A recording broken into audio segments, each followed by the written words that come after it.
Hello everyone, you are watching Chemistry Point of View by Shikha Rule. Welcome back to my YouTube channel. So last के lecture में हम लोगों ने बात की थी bond enthalpy and its application और हेसेस लॉ के बारे में और कुछ न्यूमेरिकल्स किए थे, राइट। अब आज के इस लेक्चर में हम लोग स्टार्ट करेंगे limitations of first law of thermodynamics के साथ। So first law of thermodynamics क्या था, हम लोगों ने स्टडी किया था। अगर आपने अभी तक नहीं पढ़ा है तो ऊपर लिंक आ रहा है आइकन पे, आप लोग वहाँ से वो लेक्चर कवर कर सकते हैं। So according to that law हमारे पास एनर्जी कंजर्व रहती है सिस्टम की और सराउंडिंग की, और we can say energy can either be created and not be destroyed, but it can be converted from one form to another form, right. So, but still this law has some limitation, and it is that this law fails to predict the spontaneity of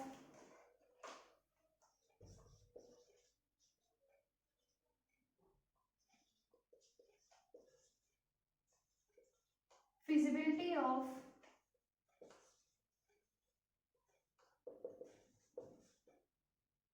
the process, that is whether a given process occurs in a particular direction or not. It simply tells that if a process occurs, heat loss is equal to the heat gain. तो जो हमारे पास first law of thermodynamics था उसने हमें spontaneity of a reaction के बारे में नहीं बताया था। हमें ये नहीं बताया था कि रिएक्शन फॉरवर्ड जाएगी या नहीं जाएगी।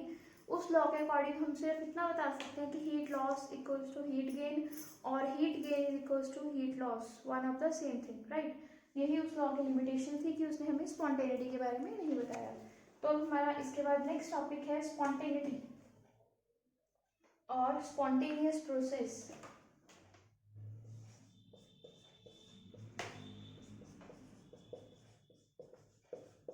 Spontaneous process, a process which take place either by itself or after proper initiation under given set of condition is called a spontaneous process.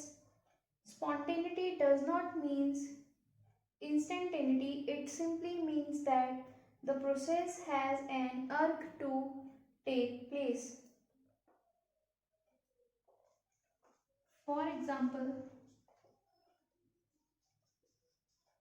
where no initiation is required,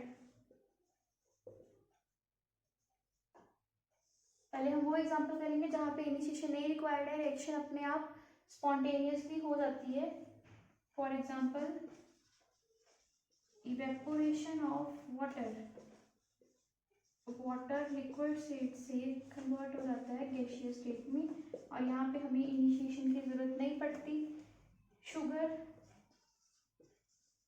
plus aqueous मतलब water, sugar solution बन जाता है। अगर आप इसको heat नहीं भी देते कुछ टाइम बाद ये अपने आप डिजॉल्व हो जाएगी, राइट। तो ये है जो रिएक्शंस हैं जिनमें इनिशिएशन की जरूरत नहीं पड़ती। अब हम वो लिखेंगे second example B part where initiation is required.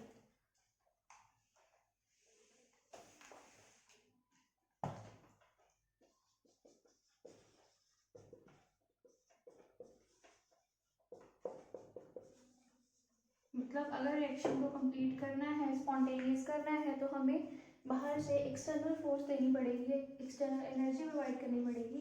For example अगर हम हाइड्रोलिसिस करते हैं, इलेक्ट्रोलिसिस करते हैं वाटर की, तो हमें इलेक्ट्रिक डिस्चार्ज देना पड़ता है, और फिर हमारे पास हाइड्रोजन गैस और ऑक्सीजन गैस रिलीज होती है। This is a process which is spontaneous but by the external factor. Similarly अगर हम कंबशन की बात करें, कार्बन सॉलिड और ऑक्सीजन गैस, तो ये भी कार्बन डाइऑक्साइड बनाती है, but in the presence of initiation सबसे पहले हमें इसको इग्नाइट करना पड़ता है, तभी ये प्रोसेस होती है, राइट। हीट अप करेंगे तो ही कंबशन होगी। तो ये है स्पॉन्टेनियस रिएक्शन की दो टाइप्स, एक होते हैं जो अपने आप हो जाते हैं और एक वो होते हैं जिनको हमें इनिशिएट करना पड़ता है। अब हम बात करेंगे after spontaneous non spontaneous process, a process which has no urge to occur. Process जो हो ही नहीं सकती, it occurs only under the influence of external force. जब तक आप उसको करने के लिए काम नहीं करोगे तब तक उस रिएक्शन की कोई अर्थ नहीं है कि वो कंप्लीट होगी। That is a non spontaneous reaction, that is it is next to impossible to occur without presence of any external force. As soon as external force is removed, the process again stops. जैसे ही आप external power बंद कर देते हो, फिर से वो reaction जो रुक जाती है।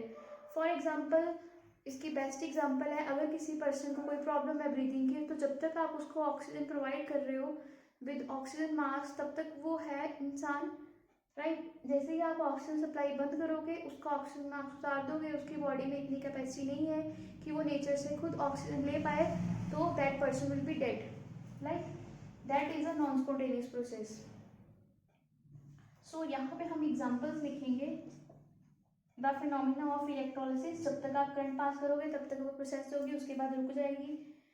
After that flow of water up hill, अगर आप हिल के ऊपर पानी विद प्रेशर अप्लाई कर रहे हो, जैसे ही आप प्रेशर स्टॉप करोगे वैसे ही पानी नीचे आ जाएगा।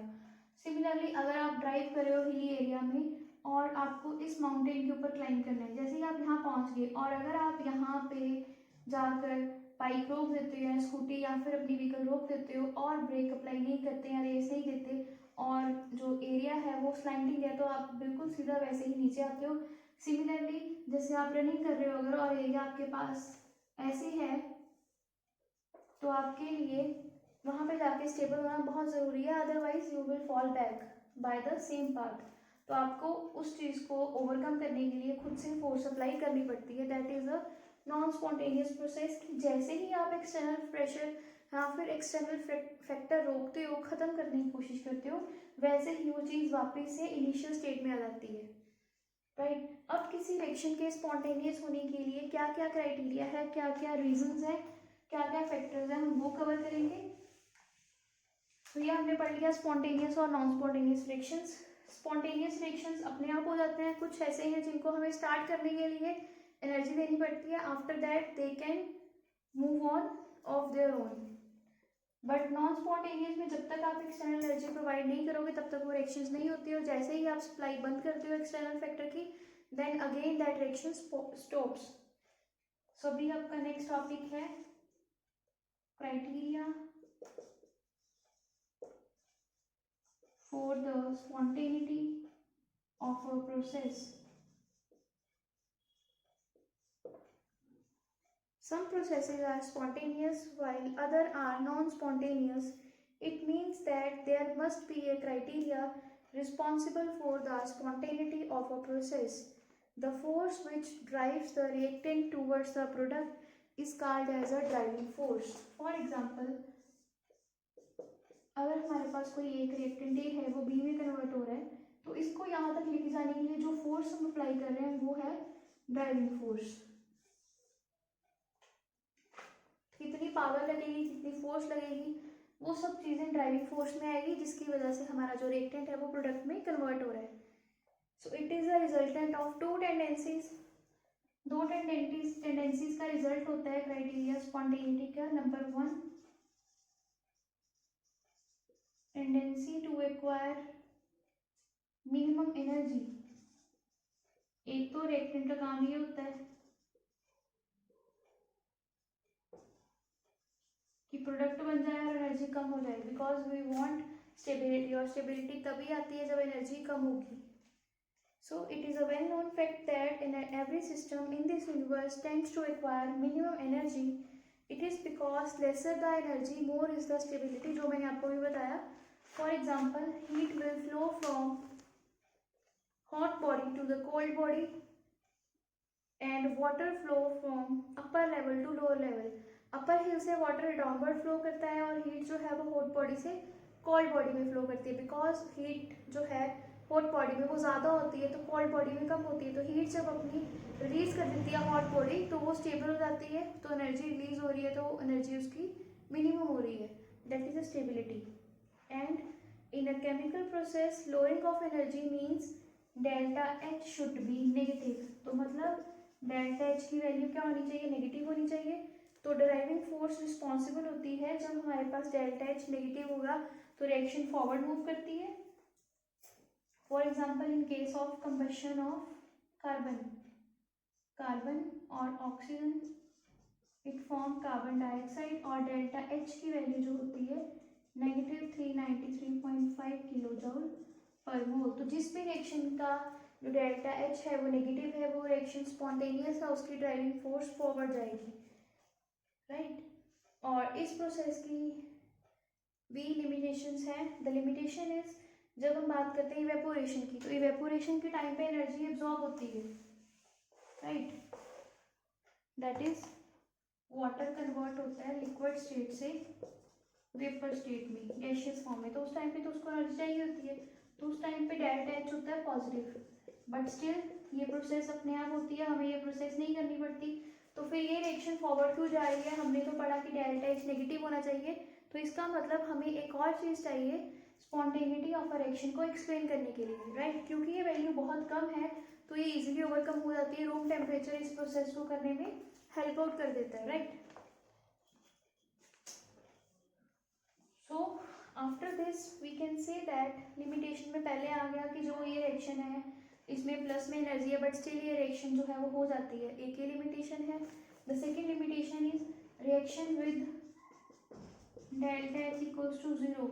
ये भी रिएक्शन हो जाते हैं, फिर तो ये रिएक्शन होने ही नहीं चाहिए, but they also occurs because mixing of non reacting gases. जब दो गैसेज रिएक्ट नहीं कर रही है उस टाइम पे डेल्टा एच 0 रहता है, तो ये रिएक्शन भी स्पॉन्टेनियस है which is a case of ideal gases, right. इसके बाद थर्ड लिमिटेशन है इस क्राइटेरिया की, जो एक्सोथर्मिक रिएक्शंस है जो क्लोज वेसल में होते हैं वो कभी भी प्रोसीड नहीं होते, कंप्लीट नहीं होते, वो हमेशा इक्विलिब्रियम इस्टेब्लिश करते हैं, राइट. और ये इक्विलिब्रियम वाला कंसेप्ट हम नेक्स्ट चैप्टर में पढ़ेंगे डिटेल में. आफ्टर दैट जो हमारी लास्ट लिमिटेशन है इस क्राइटेरिया के अकॉर्डिंग वो ये है कि जो डेल्टा एच है जो मैंने आपको भी बताया ये अकेला हमें स्पॉन्टेनिटी को एक्सप्लेन करने में हेल्प नहीं करता, इसके साथ एक और फैक्टर कंसीडर होता है, तभी हम स्पॉन्टेनिटी ऑफ रिएक्शन को एक्सप्लेन कर सकते हैं. Therefore, delta H alone is not the sole sufficient criteria responsible for the spontaneity. There must be another factor responsible for the spontaneity, and it is the tendency to acquire maximum randomness. और वो second factor है maximum randomness का, क्योंकि आपने criteria में एक पढ़ा minimum energy का, अब मैं सेकेंड फैक्टर की बात कर रही हूँ मैक्सिमम रैंडमनेस.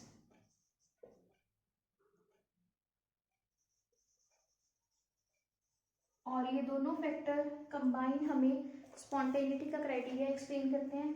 अब हम बात करेंगे रैंडमनेस के बारे में. तो मैक्सिमम रैंडमनेस क्या होती है?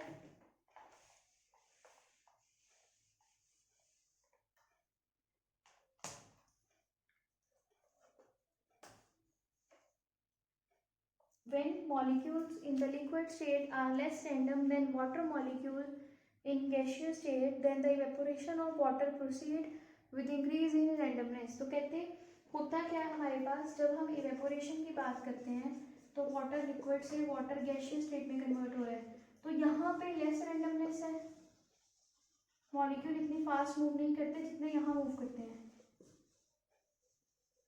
तो मोर रैंडमनेस को एक्वायर करने के लिए ही वाटर गैशियस स्टेट में कन्वर्ट हो रहा है. ये है स्पॉन्टेनिटी की सेकेंड क्राइटेरिया जो हमें डेल्टा एच के साथ हेल्प करता है, बिकॉज हमने लिमिटेशन में पढ़ा था कि इस प्रोसेस को होने के लिए +40 किलो जूल पर मोल एनर्जी लगती है.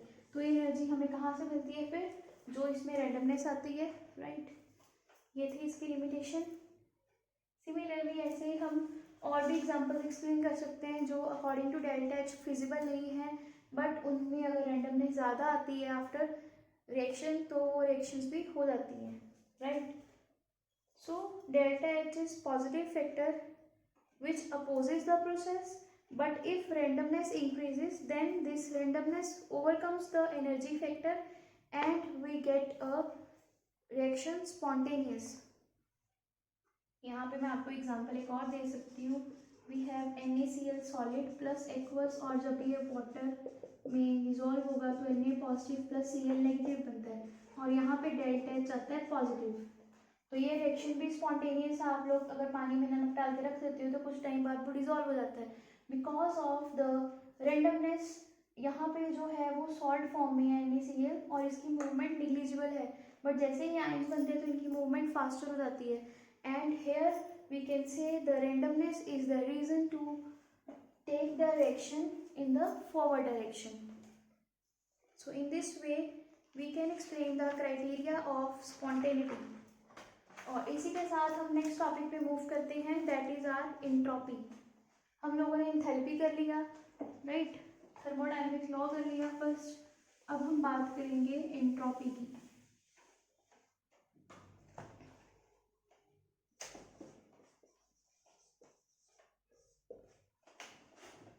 Entropy is a measure of degree of randomness. Solid state is least random and gaseous state is most random. Entropy is represented by S और इसके लिए सिंबल रहता है S. सो हमने यही पढ़ा, सबसे ज़्यादा एंट्रोपी होगी गैसियस की, देन लिक्विड्स की और देन सॉलिड स्टेट की. ये हैं गैसेस के लिए, लिक्विड्स और सॉलिड्स. बिकॉज इसके मॉलिक्यूल्स दूर दूर होते हैं गैसियस के. मैं आपको एग्जांपल के साथ एक्सप्लेन कर सकती हूँ विद डायग्राम. एंड सॉलिड्स में मॉलिक्यूल कुछ इस तरह से टाइटली पैक होते हैं, तो इतनी टाइट पैकिंग में मूव करना पॉसिबल नहीं होता, इसीलिए एंट्रोपी लीस्ट होती है. और यहाँ पे मॉलिक्यूल दूर दूर होते हैं गैसेस में, तो एंट्रोपी मैक्सिमम होती है.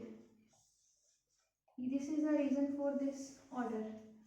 सबसे ज़्यादा एंट्रोपी रहती है गैसेस में. और एंट्रोपी की कैरेक्टरिस्टिक्स की बात करें, write down the characteristics of entropy. सबसे पहला characteristic that it is a state function, it does not depend upon the path. Second, it is an extensive property. ये मैंने आपको एग्जांपल लिखवाई थी जब एक्सटेंसिव प्रॉपर्टी की, तब मैंने वहाँ पे आपको लिखवाई थी एग्जांपल एंट्रोपी, और आज हम वो स्टडी कर रहे हैं. आप लोग ऊपर चेक कर सकते हो, लिंक आ रहा होगा आई आइकन पे. After that third characteristic is entropy change is defined as the amount of heat absorbed isothermally and reversely divided by the absolute temperature at which heat is absorbed. तो entropy का हमारे पास formula क्या रहता है, that is delta S is equals to S final minus S initial, as it does not depend upon the path, it depends upon the state, which is further equals to Q upon delta T, where Q is heat and T is the temperature. इसको आप T से भी लिख सकते हो, यहाँ पे आएगा रिवर्सिबल आइसोथर्मली. और इसके बाद हम बात करेंगे यूनिट ऑफ एंट्रोपी की. तो एंट्रोपी की यूनिट है जूल पर केल्विन पर मोल, यूनिट ऑफ एंट्रोपी. अब जैसे आपने एंथैल्पीज की टाइप पढ़ी थी, वैसे ही हम एंट्रोपी की टाइप पढ़ते हैं. फर्स्ट है एंट्रोपी ऑफ फ्यूजन.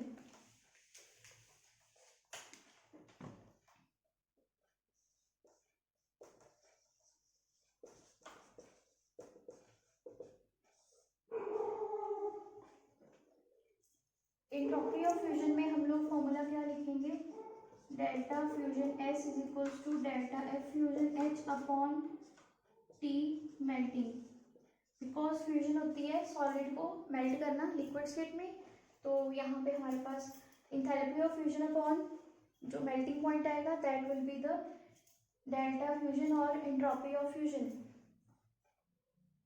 और ये हमेशा रहेगी पॉजिटिव, बिकॉज लिक्विड्स की मूवमेंट स्ट्रॉन्गर होती है सॉलिड्स के कंपैरिजन में, right. After this we have entropy of vaporisation. तो उसको हम लिखेंगे delta of vaporisation, that is entropy of vaporisation. तो वहाँ पे हमारे पास क्या फॉर्मूला रहेगा, H of vaporisation upon T boiling, because vaporisation होती है जब लिक्विड बॉइल करता है. So I stop my this lecture here. We will continue in the next lecture with the next topic. Till then, keep learning. Do subscribe my channel. Share it with your friends. See you in the next lecture. Till then, keep learning. Bye bye.